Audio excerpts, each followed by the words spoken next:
Passe de 6200 hectares composés de chênes, de pins sylvestres ou de hêtres, la forêt de Chantilly, désormais zone d'expérimentation face au changement climatique. Ouais, de toute la France, ces derniers mois sont venues des images d'arbres desséchés, victimes de la chaleur. D'où cette question, comment préserver nos forêts ? Eh bien, un collectif de forestiers, de scientifiques et d'habitants a été créé à Chantilly pour pouvoir apporter des réponses.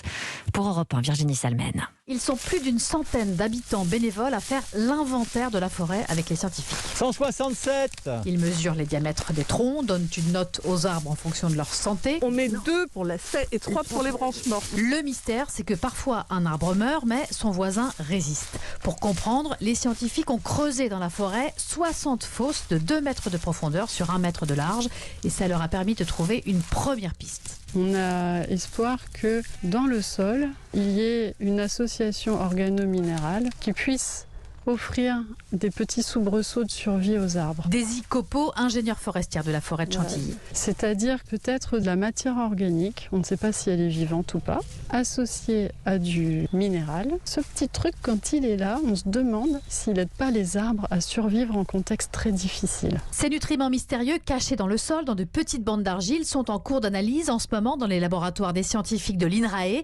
S'ils prouvent que c'est ce qui permet à certains arbres de survivre, ils pourront adapter les plantations en fonction du sol et sauver une partie de la forêt.